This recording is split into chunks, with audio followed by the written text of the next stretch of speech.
When we turn back to what was described yesterday, we must realize that man, as he lives through the different times that succeed one another after physical death, the word in quotes time is used here in accordance with physical customs, first enters the region of the moon beings and passes from thence into that of the sun beings. The moon beings still belong in a certain respect to earth existence, and the experiences through which man passes in the soul world under the influence of these moon beings are at the same time cosmic recollections of earth life. He passes retrospectively through the earth life in real experiences, but with the addition of that which I yesterday called the intervention of the cosmic judgments. These cosmic judgments are brought to man after death by these moon beings. He comes under their influence. When man enters the spiritual cosmic existence after death, he acquires first the cosmic perceptions, which still proceed from beings once connected with the earth. We learned also that these beings, who afterward took up their residence in a cosmic citadel in the moon, themselves were once teachers of humanity in the oldest mysteries of the earth, and later withdrew to this moon dwelling, if I may so express it. Thus man, in his passage through the soul world, experiences the influence of these beings, with whom he actually lived on earth in remotest ages, these beings now exalted, if I may put it so, to form the population of the moon. We may very well make use of this expression if we bear in mind what I mentioned in the last lecture, that these moon inhabitants, under the leadership of the beings who were once the leaders of man, possess an entirely different judgment from that common to the inhabitants of earth. These latter are only now undergoing in their earthly existence between birth and death what the moon inhabitants went through in long past ages. Reckoning according to earthly time, these moon inhabitants experienced during their earthly existence more than 15,000 years ago what humanity still has to undergo.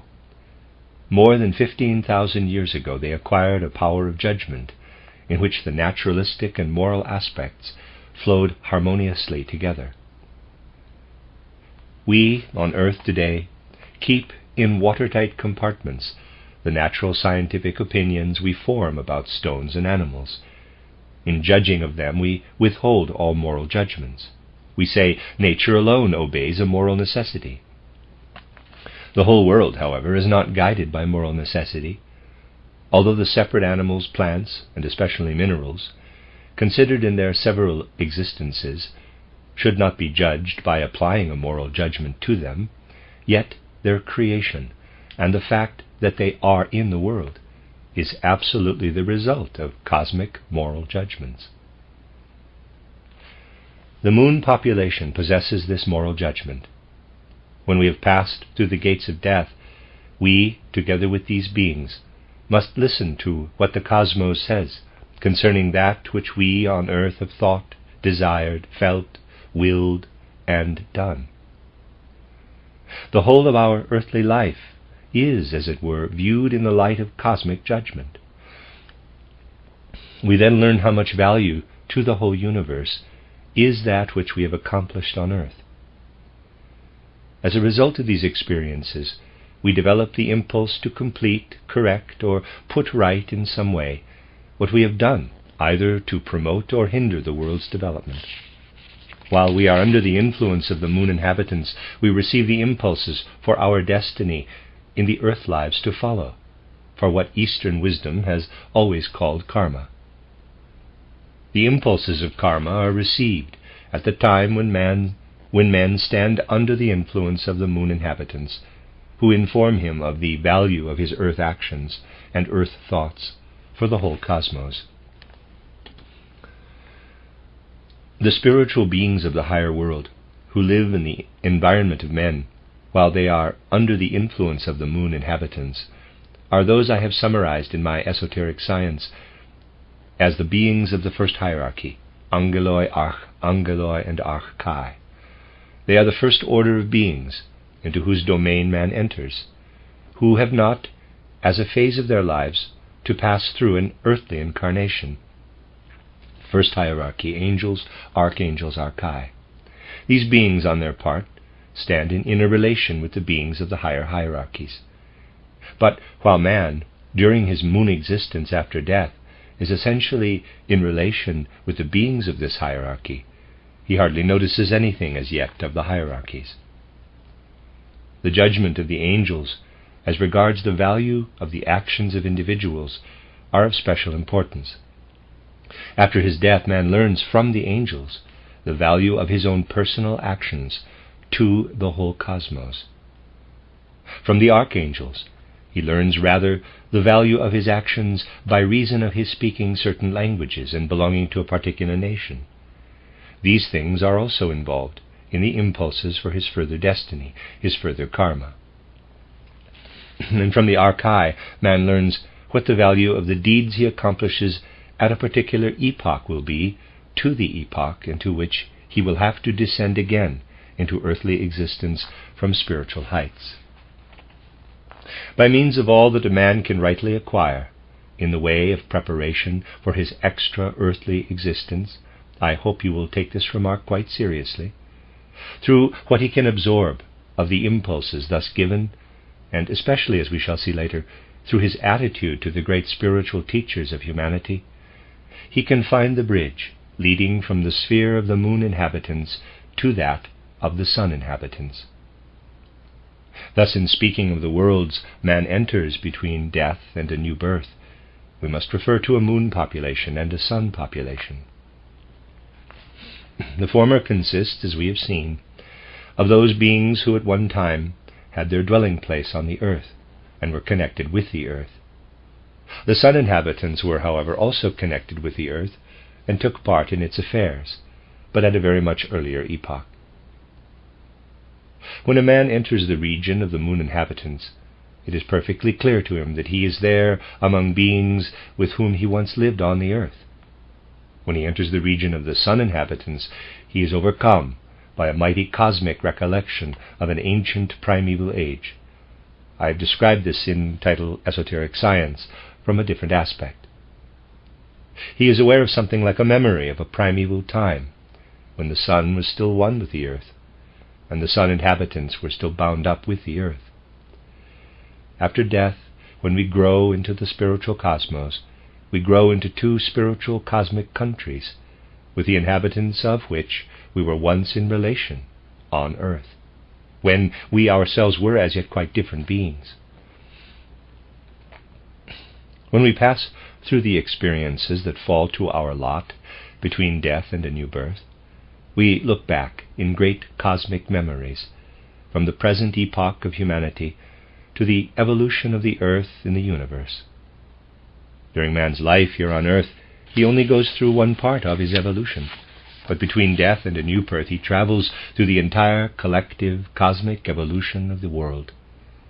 Thus the sun inhabitants are essentially those who not only rose beyond the experiences possible to earth beings at a very much more remote period, but also ascended beyond the experiences possible to inhabitants of the moon. When a man enters the region of the sun dwellers, he enters a sphere of the highest wisdom, a sphere in which it is only possible for him to live if he has prepared himself for this in an adequate way while on earth. Now, as I told you yesterday, when man passes from the soul world into the spirit land, and, as we must now say, from the sphere of the moon dwellers into that of the sun dwellers, he slows down considerably the tempo of his traveling through the cosmos. Thus, whereas he travels through the cycle of the moon in about a third of the time of his earthly life, he travels through the following ones, through Mars, Jupiter, and Saturn, at a much slower rate, though, as I mentioned yesterday, he does not travel completely through these. His journey through these planetary cycles is accomplished at a 12 times slower rate than the cycle of the moon. If we reckon up what this amounts to, we come to the following result. We must begin with what was originally destined for man by the decision of the cosmos. that his moon time should last as long as 1/3 of his earth time. If we add the longer sleeping time of early childhood to the later periods of a man's sleep during his earth life, we find they amount to a total of about 30 years, which is approximately the time he requires to complete his first cycle, the moon cycle. Each of the following cycles will take 12 times longer, so that we get 360 years for each cycle. Then if we follow man further and further in his cosmic traveling, we find he accomplishes 3 cycles. He does not get as far as Saturn, but it was originally intended that he should complete these 3. We may therefore say, man travels through cycle 1, cycle 2, cycle 3, and must then pass back again through the 3 cycles. He accomplishes 3 cycles in his outward journey and 3 on the return route into his next earth life. That makes 6 cycles. Thus we can sum up the time that the Cosmic Council originally intended man to take over his journeying as 2,160 years. I still have to explain that he does not always do this, for things have changed a great deal from modern man, but that was more or less the allotted time. 2,160 years. What does this signify? You need only remember that every year the vernal point of the sun occupies a different place in the zodiac. It progresses. It has so progressed during the last centuries that while it was originally in Aries, it progressed a little further and still a little further in Aries, and then passed into Pisces.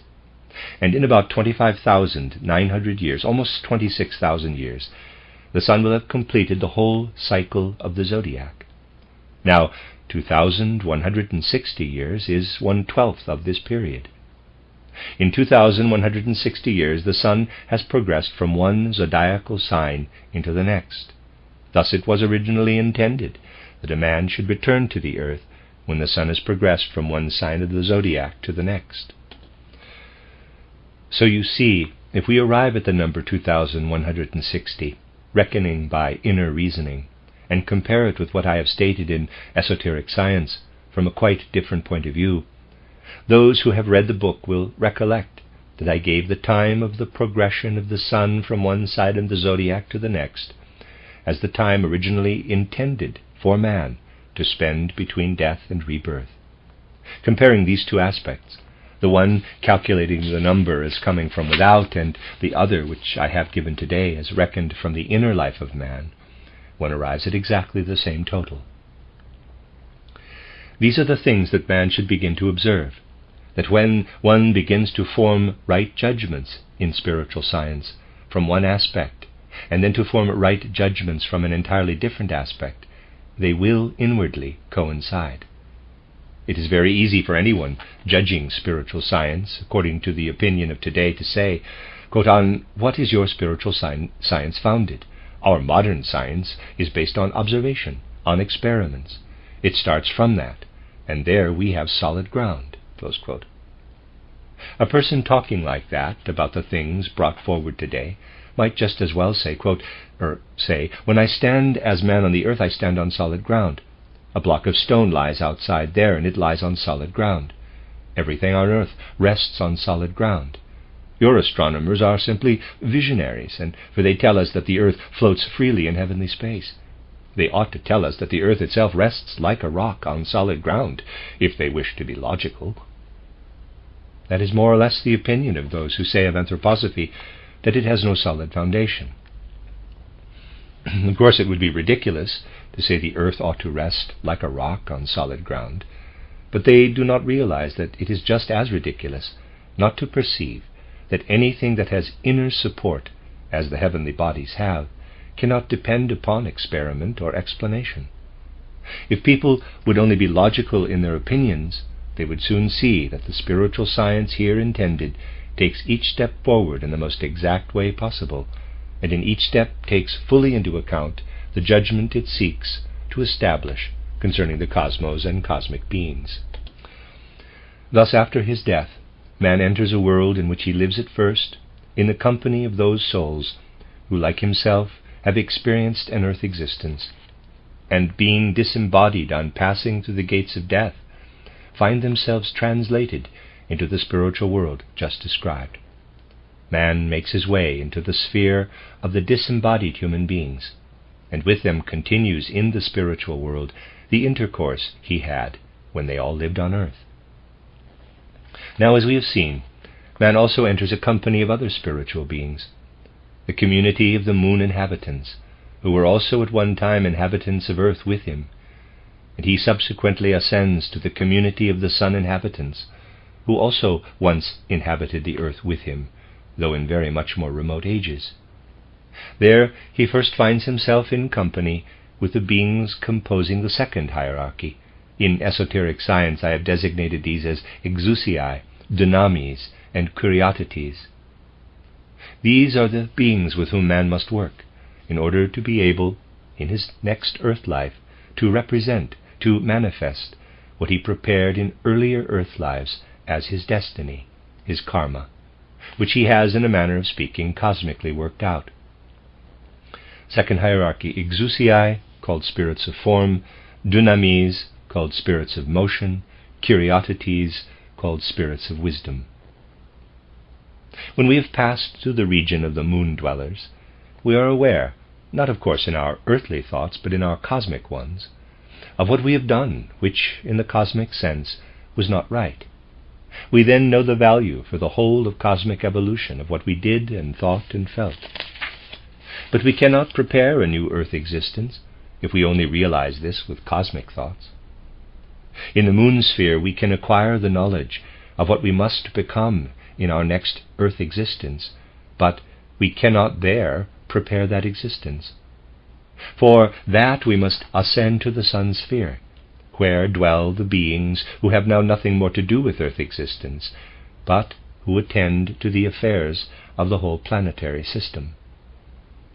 Concealed in the cosmos, in the sphere of what man has to experience there, are two spiritual lands with their spiritual population. The cosmos has, concealed within it, the soul world of the moon population, and the more comprehensive population of the spirit land, the land of the sun. While the moon population was, not so very long ago, in a cosmic sense, connected with the earth, and still makes the interests of earth people its own, for the moon is simply a cosmic colony from which it works and directs the concerns of earth, the sun universe, in which dwell the sun population under the leadership of the exousiae, dynamis, and kuriatites, is a universe in the cosmos which has to attend to the affairs of the whole planetary system, Mars, Saturn, Jupiter, Venus, etc., as well as Earth and Moon. On entering the sun universe, we enter a sphere in which our interests are greatly extended, and in which we are able, in cooperation with exousiae, dynamis, and kuriatites, to prepare for the coming into existence of the spirit germ of a physical body, which can then be brought to birth through the parents. No parents could bring forth a physical body suitable for us unless it had been prepared and worked at for long periods of time, as the work of very high and exalted spiritual beings in the spiritual cosmos. Our own work in that cosmos essentially consists in this, and it is truly greater and more comprehensive to work together with these beings of high degree than to accomplish what we do in our little earth existence. We take part in all the spiritual events which play a part in these beings, just as the phenomena of nature do here, in the spiritual art which plays a part in them, just as the art in nature does in us. We are finally able to link all this together into a mighty cosmic archetype, which is the spiritual germ, and in a sense the advance shadow of what is to be born on earth as our physical body. When man has completed the 3 cycles and begun his return journey, his interest in the affairs of earth comes back to him, and he then looks down many years before he is born upon the generations in course of earthly evolution, and at the end of which stand his father and mother. Even as early as the time of man's great turning point in the cosmos, he begins to direct his attention down to the earth. He then looks down at the remote ancestors, from whom will descend sons and daughters, and from these again sons and daughters, and so on, until centuries later the two parents are born, to whom he can send down in diminutive size that which as a more mighty and comprehensive spirit germ was formed for the physical body in the physical world, in order that this spirit germ should then unite with the physical germ within the body of the mother. This spirit germ is at first as majestic and as large as the universe itself. When man begins his return journey to the physical world and contemplates the generations from which his parents are to descend, and from the spiritual world busies himself with these, the spirit germ is all this time growing smaller and smaller until it returns to Mars and the actual sun sphere proper, and then passes quickly through the moon sphere to descend again to Earth for the next life. Some little time before man himself descends as soul being, he sends the spirit germ on in advance. He sends on that which he has prepared for his physical body some time before he himself descends into the physical world. He then finds himself in cosmic existence, in which, so to speak, he lays aside his work for the next earth life. By so doing, he is enabled to enter into quite a different relation to the cosmos from that hitherto existing. He is enabled to establish a relation to the entire cosmic ether, and as the final act of his descent from the spiritual worlds, he draws forth from the whole cosmic ether the forces with which he then constructs his etheric body. Thus, when the spirit germ for his physical body is sent down, after many long years during which the stream from the spiritual world has flowed into the parents for the physical body, part of the body, then man himself is still in the spiritual world, drawing the ether around him, so that for a brief while he is a being composed of ego, astral body, and ether, the ether being concentrated and drawn together. Only in the embryonic period, in the 3rd or 4th week after conception, does man unite himself with what was formed during those first weeks from the union of the physical germ and spirit germ which had descended to earth earlier. He unites himself with this and endows it with the etheric body which he acquired by drawing it from the cosmic ether. Man then becomes a being consisting of that which had been sent down earlier, physical body, and etheric body which he collected, so to speak, at the last moment of his cosmic existence, astral body, and the ego which had gone through the life between death and a new birth. Thus man descends into a new life in the physical world, after having led a pure spiritual existence. From what has been said, it will be evident that man's experiences in passing through the world between death and a new birth consist in recollections of the earliest times of the earth's evolution, indeed the earliest times of what we may call the evolution of the world itself. Of course, these cosmic recollections of his, which indeed become his deeds, for he performs what he has to accomplish in cooperation with those higher beings of whom I have already spoken, and of whom I must speak further, these recollections become real and active, and what he then carries out forms an important perspective in the past of the earth and the cosmos. What man experiences while he stands in this relationship to the moon inhabitants brings back to his soul a time in his former earth life when he occupied the same position with respect to them. He looks back over a series of earth lives similar to the present time, and he then looks back yet further to an earth period in which he stood in closer relationship to the present moon inhabitants on the earth itself. He looks back to an age separated from him in his extra-physical existence by what the geologists call the glacial epoch. He looks back to a form of the earth's evolution which you will find described in my literature as the Atlantean epoch. He looks back further still to what you will find described as the Lemurian epoch, The earth was then under completely different conditions. Man was not then so earth-bound as to walk the earth with his feet. At that time he lived more in the periphery of the earth, in the atmosphere of the earth itself, as an etheric being. This he could do because the atmosphere still contained all the water now distributed over the continents, and above all the other substances which have now become the solid earth of today were still part of the atmosphere.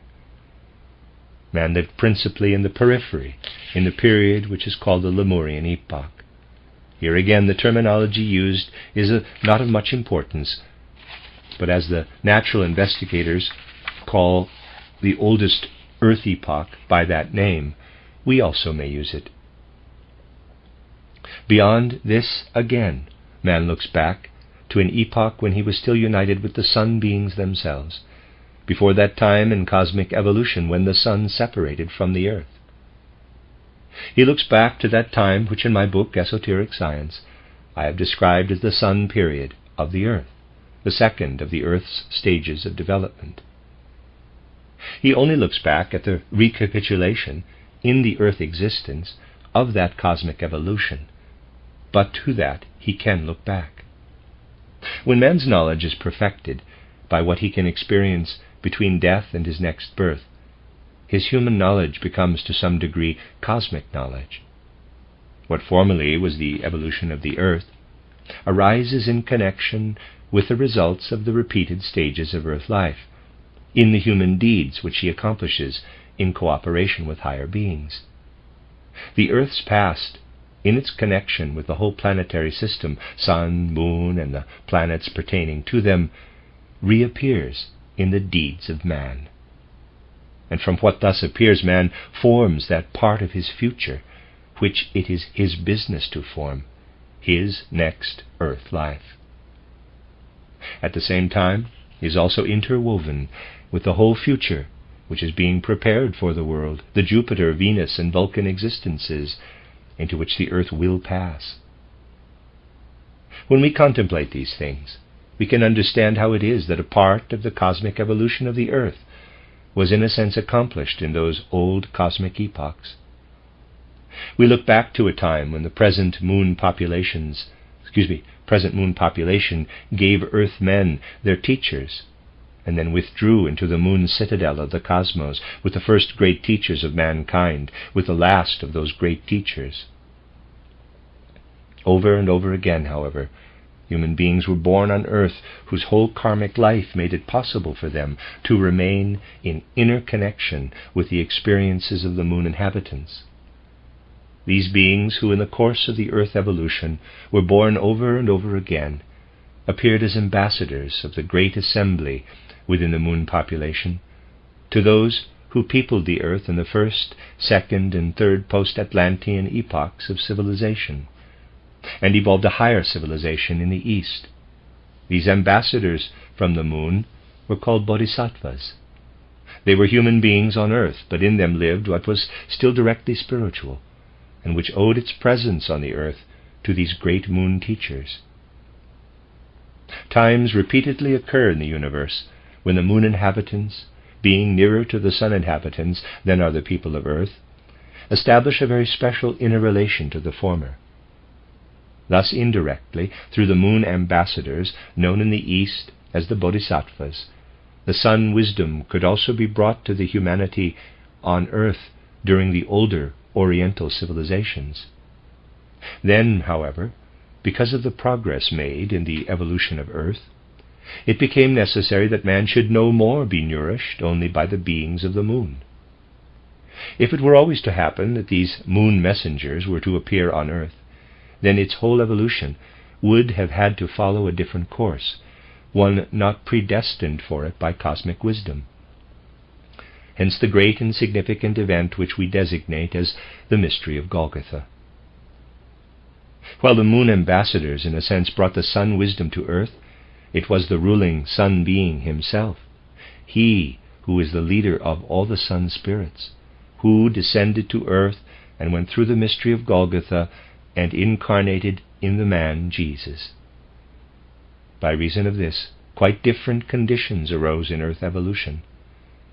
That which the wisdom of the sun inhabitants has now become, has been brought by Christ Jesus as an impulse into the earth evolution itself.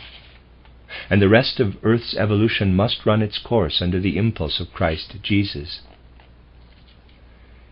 At the time the mystery of Golgotha was fulfilled, there was still so much moon wisdom spread abroad on earth that the old moon wisdom, as gnosis, as pistis Sophia, which is the old moon wisdom, could understand what Christ signified. That old moon wisdom was still there and appeared as the gnosis. The gnosis was chiefly an endeavor to understand Christ in his full spirituality, but it was rooted out. The first act of that evolution, which was based on a lack of understanding of the mystery of Golgotha, was to eradicate the gnosis, and this was almost entirely destroyed, except for the writings of its antagonists. If nothing were to remain of the present anthroposophy, but what its opponents wrote about it, that would give us some idea of how much men really knew of the gnosis from external knowledge. They knew nothing but what was said of it by its enemies, and the little contained in the Pistis Sophia, which they did not understand. That is all men knew of the gnosis. The gnosis was a moon gift from olden times to the early centuries of the Christian development, principally to the first 4 centuries. For after the 4th century the gnosis was no longer understood. It contained that which could, so to say, be spoken by the old moon wisdom, by the moon logos, to the sun logos, who had descended to earth, to the Christ. One who knows of this connection is really able to understand the gnosis, which is so greatly misjudged, and of which such curious things are said at the present time. This state of things must not continue, for the earth's evolution must go on. We must really progress from the old moon wisdom to a new sun wisdom. We must acquire a direct understanding of the sun wisdom. In the next lecture I shall explain in what fashion the old moon wisdom spoke to man after he had reached a certain conclusion, by means of a sort of yoga breathing, through a transmutation of the breathing process. By means of this man worked his way through to the old moon wisdom. These yoga methods are not adapted to Western peoples, who must develop imagination in a direct manner. That is indeed the first stage which civilization in general must acquire, the attainment of imagination. There are, however, many difficulties in the way, and evolution can only continue in an upward direction for the civilization of mankind, if mankind will again accept a spiritual impulse. Its most intimate destinies are bound up with this. In all the ages in which the Bodhisattvas appeared, they never encountered an unwilling humanity. Although men of old often seem to have been cruel and terrible, yet they were always able to meet with goodwill the impulses coming from the spiritual world. The Bodhisattvas always encountered a humanity ready to accept that which was the logos of the moon, the reflection of the sun logos. Mankind is now changed, yet that which once existed lives on. So the old moon wisdom, the old moon logos, must not cease. It must continue, but must be grasped through the sun word, which, now that its last heritage has been lost in the gnosis, must be discovered anew. Not till then can mankind be addressed in the true sun language, not till it brings goodwill to the sun word. Humanity may wait in vain for a successor of the old Bodhisattvas, but the question as to whether one will appear or not depends upon whether or not men would encounter him with understanding.